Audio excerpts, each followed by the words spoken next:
That very warm Saskatoon welcome. Today, I think I've got bookends in some way. They're very different bookends. We have with us Fletcher Wilcox, who puts together the Wilcox Report, and he's with Russ, Lyon, Sotheby's, and because we aren't afraid to cross the line with other companies, and he's, I think I've come to respect Fletcher's insight on the market. His background is one that gives him, the knowledge and credibility to speak about it. And then we have our own Heather Buttelmann with us. Now, some might say Heather is here for color commentary, but I know she's a real estate professional who's actually just done some crazy deals by being active on the beat, as you said, the open house beat. So I guess we'll start with, to me, the almighty question, where are we at today? Our numbers have changed, they've flattened out, we hear all sorts of things. We hear everything from we're in a 2008 crash to we're not going to bottom out to we're never going to recover. Fletcher, you study the numbers. What's the first thing comes to mind when we talk about where are we at today in the real estate market in Greater Phoenix? Well, we definitely have had a market shift. There's no doubt about it. But the last 2 to 3 years have just been incredible. As for the number of sales and prices going up, I've never seen anything like this in my 30 or so years in the business. So it has been tremendous. Again, number of sales, prices going up. Prices peaked. The overall median purchase price in Greater Phoenix peaked in May. And since May, it's dropped overall 8 to 10%. Yep. But if you bought your house 6 years ago, you probably have 100% appreciation, Jay. Yeah. Well, and we talked even before about that. If you just look at 3 years back, for a while there was like your gain was like 80% on the median, and so people have made, there's a ton of wealth in the real estate market right now, and I think we get caught, we forget. So it seems like, why can't it be like it was? Greed. Yes, it is true, and so now we're in what's most would call balanced market. We haven't seen a balanced market in maybe 8 years. And so I know in our real estate profession, mortgage profession, there's a whole bunch of agents who don't know what that is. And so they are kind of wrestling Well, it's with a foreign language. It is, yes. And so those that have been around forever, we're going to breathe the sigh of relief in a way. It doesn't mean it's easy, but it gives everyone a chance to make logical decisions instead of irrational purchases. Can I just interrupt you? You just said for those that have been around forever. What do we have that shows that we've been around forever, Jay? Well, it isn't. For me, it's not wrinkles or gray hair. I don't know what it is. There's somewhere there's probably a birth certificate that says I've been around forever. Mine says the same thing. So. Heather's young. She's in her 20s. Yeah. Right? Yep. Got it. So, how long you been in the business? Coming up 4 years. Okay. So, Heather hasn't seen a balanced market. Mm-hmm. What has been for you as you look at what's happened, since May? It's like when we went into a free fall to normal. How did that feel to you? I mean, what did you think? Oh, I was grateful. I was so grateful because I feel representing buyers was it was awful. Everybody thought as agents that we made all this money, during this whole real estate debacle, and a lot of us didn't, because we were putting in offers and getting beat out. And especially at certain price points, when you're competing against all cash, and it likely is BlackRock, Yeah. So, it's like you can't compete against that. Right. And so it put a lot of people on the sidelines. I'm grateful that after May, I was able to get my clients out there, get back and get serious again, and stop feeling that sadness that we're going to get beat again, closing deals, and like you said, people making rational decisions, and not having to bid over and feel like they were overpaying. That buyer fatigue was a real thing. I was just going to say that's the word I want to use, buyer fatigue. And we all experience that. Buyers just said, I'm never going to own a house. Well, never is a long time. So Fletcher, as you see where we're at in this balanced market, there's always opportunity. And that's one of the things we talk about is you have to pivot. Buyers have to pivot. Sellers have to pivot. And it takes time sometimes to turn the ship. But the faster we make that adjustment, let go of the past market, the better off we are. So what do you see? Yeah, let me tell you a big change that I've seen in a pivot in the market this year, and I'm going to take September of this year to last year. Last year in September, only about 13% of all closings in Greater Phoenix had a seller concession. That number's up to about 40% now. And then I ran seller concessions 10,000 or more. There was a dozen September of last year, over 400 this September. So that's one of those pivots we've seen, Jay, in the marketplace. I don't know if you and I were talking about this or it was somebody else who said, I asked what was the zaniest question they'd heard from an agent. And they said, an agent asked them what a seller concession was. So, we can chuckle. But, if you haven't been in that market, like you said, last year 12. Okay, that's nothing. It's minuscule. But that's why I think those of us been around a while, we like the new market because now we got tools.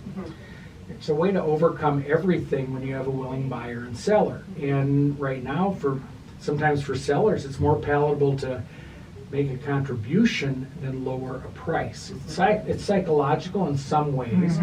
But on the other hand, that's what's getting home ownership back in line. It's getting first-time home buyers to buy houses as opposed to just investors. It's kind of part of that cycle. We got to swing the pendulum back from all the investment buying that's happened. You look at what Open Door and OfferPad and a bunch of the investment trusts have done to really, especially the iBuyers, wreck the market. So they overpaid, which heated up especially 500 and under, and took everybody out of the market. And now they got caught with their shorts down, and now they're, Open Door publicly is saying we're dumping our inventory.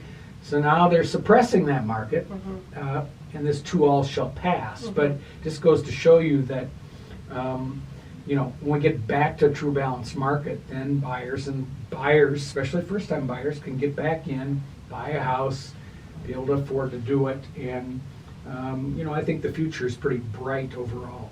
So Heather doesn't do much with seller concessions because she's doing the I'm big doing stuff. the luxury. No, but even that has changed, right? I mean, we think it's all fallen, but actually $1 million and over is strong. Absolutely. I think that it just goes to show you that those that have means will do it. Doesn't mean they're not discriminating, because that's why they have wealth.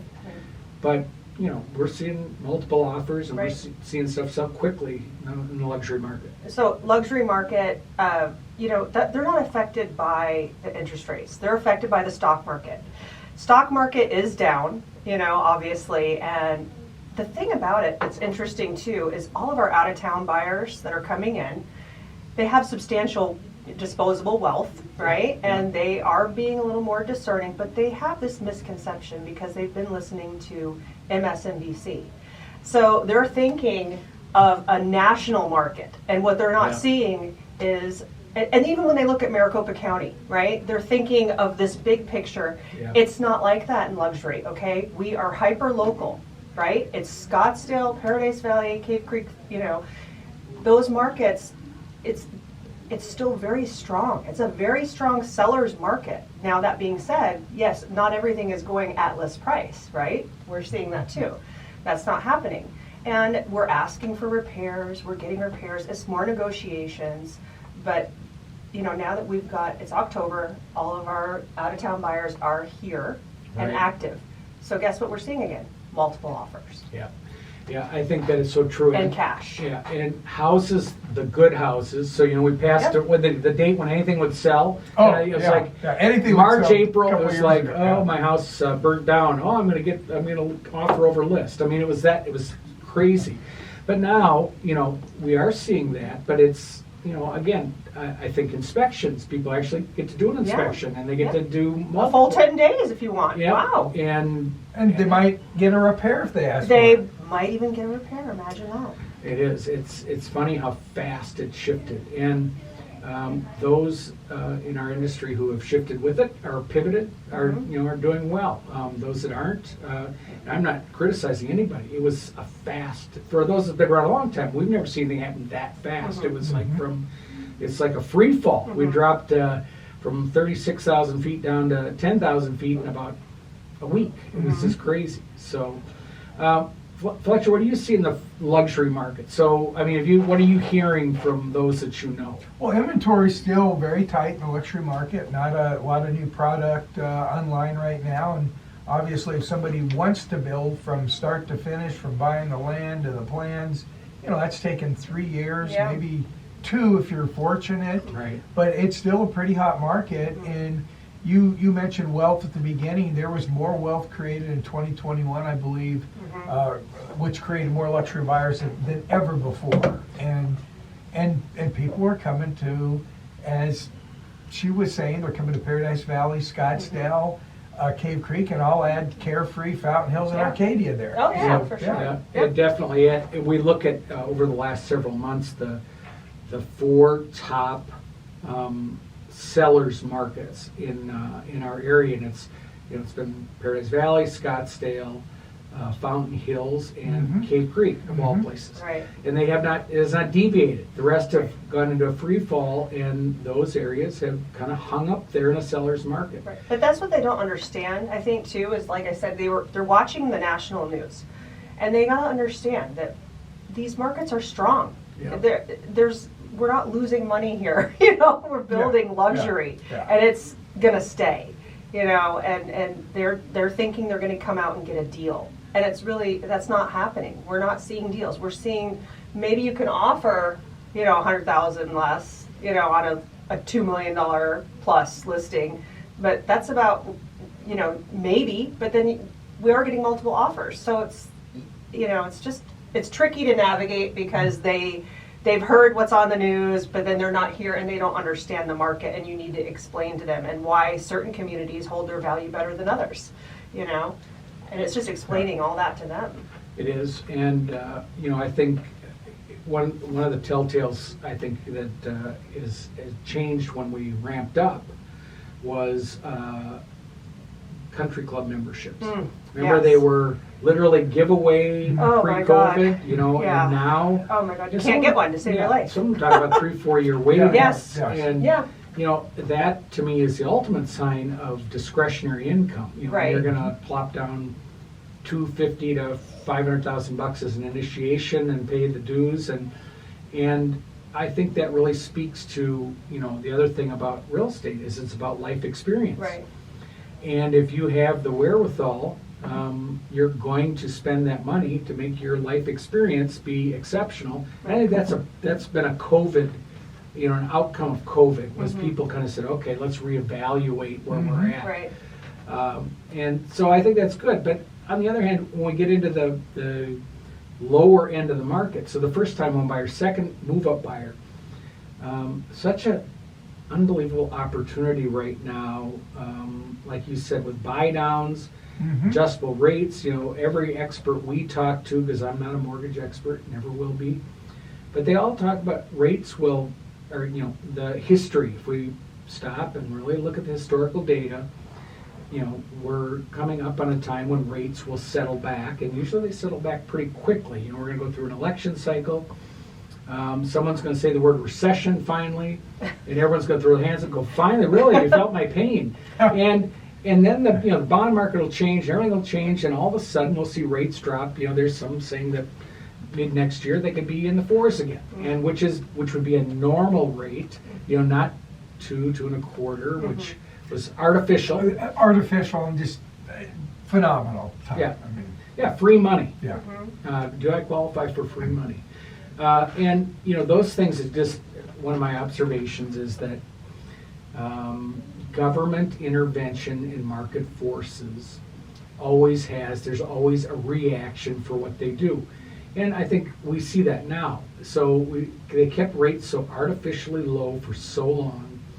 So when they do make a move, it creates this absolute anxiety for people thinking they missed out on a rate that should have never been offered. And you know what? That'll all settle out too. I think it's like gas prices. We talk about it. Drops below $4 and we all start doing cartwheels. When it was on its way up, we were all screaming, gnashing our teeth. We all have short memories, I think, in a way. And again, the buying power that people have today from the negotiation side is so much better, especially, like I said, 500,000, 600,000, 700,000 and under, which there's some really nice houses that price range. A year ago, there was nothing. Oh my God, it was dogs. There was zero. Yeah. They were bad. It was bad, and and people were buying these because they were panicked. And so I think it again. There's always a little pain with normalizing, but in the long run it'll be great. And if we look at what's happening long term in our economy in Arizona or in the Valley, it's the pieces that I think people don't look at when they're coming from somewhere else. Yeah, but they have no idea. we talk about the Taiwan chip manufacturer and the 20 plus businesses that are already committed, not maybe, committed to moving here, and the job growth. Actually, we created year to date. I was looking at the stats this morning. I think we were at it was from Elliott Pollock, which Sure. usually gives a rather Dismal. thank you for saying that. A little more, far more conservative look at the numbers, but we've had great job growth in the Valley and in Arizona overall, More in coming. spite of everything that people talk about. And as long as there's job growth, And they're good jobs. Yeah. They're high-paying jobs. Yeah, and let me make a point on that. So back in 2020 when COVID hit, in 2 months from February 2020, by the end of April, Arizona lost 327,000 jobs. That's a lot. By this January, only 4 states, January 2022, had gained back all the lost COVID jobs. Texas, Idaho, Yep. Utah, and guess what? Who else? Arizona. Florida. I mean, Arizona. I was testing you. You're testing me. I listened to but, you. yeah, both Come on. our jaws dropped. What? I was like, Yeah. I know I'm not wrong. It's Arizona. And then another thing too that I really follow and speak on a lot too is our population growth. Yes. In the last previous 2 years that the Census Bureau has reported, only 2 states have a higher net migration than Arizona, Texas and Florida. We've been number 3 2 years in a row. And next month, when the Census Bureau comes out with their state data, I predict it will be the 3rd year in a row we finished number 3. Heard here exclusively on The Good, the Bad, and the Orange, Fletcher's prediction. I want to touch on that because you mentioned Florida. Well, Florida just had a huge natural disaster destroying a ton of homes, which, how does this, we're already struggling to get materials for them to rebuild. I mean, this is going to be a big deal. Do you think those people are going to want to rebuild, or do you think they're going to want to go somewhere where there's no hurricanes? Well, let me just take a slightly different angle, but the same thought. A lot of companies are moving here, and they're moving cloud computing here because we don't have tornadoes or hurricanes, and they don't want the facility destroyed and cause problems. So that because of the lack of natural disasters here is a reason why a lot of companies are coming Right. here. And also, too, point out that Mayo has allocated another, I believe, $800 million to expand their facility. Now, $1 million. Yes. Well, they're teaming up with ASU. They're off of Yeah. 56 Yeah. south of the 101. So, interestingly enough, though, there's a lot of people buying second homes here who are struggling and need medical care. Yeah. And they figure, why not enjoy the rest of my life and get my medical care at one of the best places in the world? Medical tourism is Yes. actually the phrase they Yeah. coined a few years Yeah. ago. And as Mayo started to expand on that piece south of the 101, we started to see people globally, people coming to, moving to Arizona or buying property. They're going to be here for treatment for 3 to 6 months. Well, they said, is there renting? Well, let's buy a house. I mean, and then we'll rent it after that. And, you know, so the opportunities, again, coming from what used to be a hospitality state, right? I mean, it was, people came to golf and then they leave in the summer and it was dead. And now we're a tech mecca, we're a medical mecca. All those are high-paying jobs too, like engineers, doctors. I mean, that's going to be a lot of jobs. Electrical cars and electrical car batteries, especially down in Pinell County and around it, and in the West Valley. Electrical cars and the batteries is really another whole industry that is really growing here. There is so much wrapped up here in Arizona, and all you think it's Looney Tune cactus and Yosemite and the sand. road. It's not. Yeah, and the road runner. Yes, running on, and the Wile E. Coyote running off the cliff. You know, that does happen here. But, yes. You know, no, I saw them the other day. Yeah, exactly. It's a thing. I wasn't hallucinating on those mushroom things that they're trying to peddle. Would you like to elaborate? No. Okay. You see all these goofy commercials for that. Fletcher, what's your favorite part about your study of the market? I think we can be bored with the market, but you know, that's become a big part of your passion and so, I mean, what's the part that really drives you and gets you jazzed about talking about the real estate? Well, I just love looking at the net migration. Where are people coming from, which I find fascinating. And of course, we get more people from California than any other state, but we get a lot of people from the city of Chicago, which is in Cook County, and we get people from Colorado, Washington, and then further up the Midwest, Michigan. Yeah. I love seeing the migration patterns that we're getting. Just, you know, the job growth. We just talked about how diversified we've gotten. And then one thing too that needs a little clarity is the whole water situation. Yes. We do have a serious situation with the CAP, the Central Arizona Project, but it is not as dire as you hear. Again, I am not taking away that it's not serious, and I could go into more depth and numbers, but a lot of cities have been prepared for this for years, storing water underground.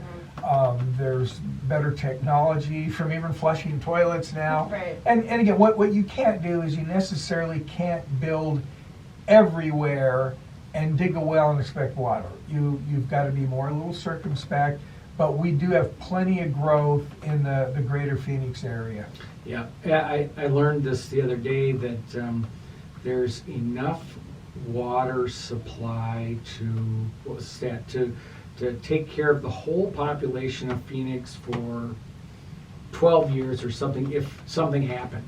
I mean, it's, you know, and that isn't even, how do you really quantify that? I mean, it's like a crazy number. But why would they be building a $1 billion resort in Glendale that has a beach entry and the largest pool? I mean, come on. Well, and one reason too is, and I might delve a little bit in the details, but 1980 we had the Groundwater Management Act that said if you were to build projects I wasn't like that, born then. Yeah.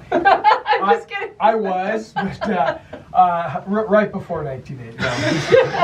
A long time before that. But you have to show a 100-year water supply. Yeah. And so the state took steps back over 40 years ago to prepare for this. Again, I'm not taking away that we don't have a situation with the CAP, but there's a lot of room for growth in a lot of areas. Yeah, and I think, you know, they've talked about we use less water, roughly the same amount with our current population than we did in 1957. Yep. I mean, that's almost hard to fathom, but it just goes to show you how strong conservation in Arizona has been for literally decades, and they continue to do that. You know, there's movements to take out, fresh grass out of your yard, get a grant to put in fake grass. Well, you know what? You don't have to mow it. It's good. So, but you know, part of it's those misnomers, and I understand fear drives everything. Oh yeah, it's a story to talk about. Yep. And so, you know, we look at it as how can we help not paint the rose-colored glasses picture, but what's really the facts of what's going on. Because really, Arizona for a long time to come is a great place for real estate investments, great place to live. It's a great place to drink the water because we'll have plenty of it. But the issues are the issues, and we need, as Fletcher tips his glass. So anyhow, I think that all bodes well for Arizona. So have you got? I'm just looking at the watch and the clock. We're good. Jasmina says we're good. Fletcher, any thoughts at the end? I mean, you got a wrap up of where you might your wisdom. Fletcher's wisdom. So we have had a market shift, and no doubt it's the high interest rates which have taken some of the buyers out. But now, again, as I mentioned, we're seeing changes such as the seller concessions. You mentioned the variable rate mortgages and lower interest rate, 5 to 7 years. The seller concessions maybe buy the rate down. But I'm really optimistic about our marketplace. You heard my prediction. We'll be number 3 again, 3rd year in a row for net migration. But what do we have happening right now? Coming to the valley, we have the Barrett-Jackson. Yeah. We have the Waste Management, Phoenix Open coming, Arabian Horse Show. But we have the biggest bowl of all, the Super Bowl. That's right. And that is going to drive people. That's going to be out in Glendale. That will bring thousands of people out here. And also, the snow is our friend, too, especially if you're from... I send out emails to my clients all the time. I'm like, temperature today in Scottsdale is a balmy 86 degrees. Heather's weather report in your I am face. currently sitting next to my beautiful pool, my sparkling pool, the most overused real estate term ever. Sparkling pool, So lots of people are going to be coming out here, and I'm really positive and optimistic. Now's the time. Hold open houses, meet buyers, talk to sellers, and I agree. And I think the thing that got lost in the last 2.5 years was, and I guess I'm plugging for our full service industry, is that people went to Cousin Louie to go out and buy a house who didn't, because it was throw an offer in and hope you were the one that lost and paid the most. So now, you know what, when it comes to planning, no different than a financial planner, an attorney, or a doctor, you have time to do some real estate planning. And that doesn't mean you're going to buy or sell today, but it means let's look at what your equity is. Let's look what your goals are. What does that do for your life experience to move up, move down, move away? If you move away, then we'll have more housing units to make up the gap in our house shortage. I'm not telling people to move away. But, I think it's, ignore the national news because it just doesn't apply, or at least take it with a grain of salt, and consult. We've got Fletcher puts out the Wilcox Report. Go sign up. We're going to have the link on the bottom of our podcast, both on YouTube and in our your favorite podcast location. Well, thank you, Jay. No, but I'm serious. It's a good report, and why not get someone's insight who's not trying to sell you something? He's just a guy who loves. Is he not trying to? Well, we don't know. He might try to sell you Paris clothing. We had a local business that a bunch of us got together last week to support local businesses here. Yeah. So I just want to say this. So Fletcher, puts that out there to the Women's Council of Realtors and invites lots of ladies. And poor Fletcher had to be there by himself with probably hundreds of powerful women. I don't know how you did it, man. I don't know. Hey, can I say one final thing too? Yes. What I really appreciate about Jay is how you're Lyon Realty, you're the principal, you run it, and you bring on me from Russ, Lyon, a collaboration of agents and Heather here, different companies that we work together. Right. I really appreciate this. Yeah. Back in the old days, you saw more of that. It'd be kind of like when in politics they'd say they all would fight on the battle at the floor of the House, then they'd go all have cocktails together. Right. They said Tip O'Neill was one of those guys. I was just going to say that. And Tip in O'Neill. our industry, we so rarely cross paths on a listing or a buyer. It's like minuscule. So why not get a different perspective from everybody? Right. But, Learn from one another. yeah, but everyone's posturing. It's like, how am I building my pyramid scheme? And you're not going to be a part of that. It's true. That's how they think. Well, and you know, I've got actually Corey Michigan is going to be on coming up, our Cap Water candidate, and he's got his own company, and yet I don't think Corey is competition. He's he'll be highly very competent. interesting. Yes, he will. Yeah. I will know that I'll be a lot smarter afterwards, and probably have a headache too, just from learning so much. But you know, Fletcher's never been afraid to share. And that's talking about leading by example. Give first, and we will always get what we want by giving. A paraphrase of Zig Ziglar. Heather, your last words of wisdom? I just think that luxury still remains strong, and they're all coming here. And just like we mentioned, all the great events that we're going to be having. This is a great time for agents to sharpen your skills. Be prepared to work hard for your clients. Be prepared. And I'm looking forward to the season. Like, I am so excited about all this exciting stuff. I'm just thinking of different ways to get more business. Yeah, there you go. I'm looking forward to it. Like all my out-of-towners, like I'm excited, just Yeah. to show Scottsdale off. And it's just such a beautiful city. It's not just, like you said, tumbleweeds and cactus. And it's changed so much. We don't have a ton of culture, but I mean, it's growing. I mean, we're getting a Fendi housing community. I mean, is that not crazy? High fashion. It's just. This is exciting stuff. I mean, all the great restaurants that we have here. I never would have thought. I've been here since 1984, and almost 20 years. That almost was, 1984. Oh no, 30 years. 35 years. Oh yeah, so you're a native. Yeah. So 20 years. just seeing the growth is exciting. It's a little sad when I see places like Cracker Jacks go, but all the new development and reading about how they want to bring more technology here. And make it like another Silicon Valley. I mean, this is all exciting stuff to think that Scottsdale is becoming a part of that marketplace and being looked at globally. It's very exciting to think that this could all be happening here. It is a great place to be. Yeah. And with that, I think we'll wrap up. I would like to thank Fletcher for always giving his time and sharing his wisdom. Again, his links will be on the bottom of our podcast. Sign up. He's a website wizard. Oh, yeah. So if you get in there, he'll be able to get all that information. That's not true, actually. Yeah. He's kind of like I am. It's like, oh, what do I do? But his website is easy to sign up for because I sign up for his newsletter and I get it, so I know it works. But his insight is invaluable. Thank you, Jay. And if you're looking for someone to tour you North Scottsdale, Heather's info will be there. Heather knows the market inside and out. She knows the communities, and she's a heck of a lot of fun. Yeah.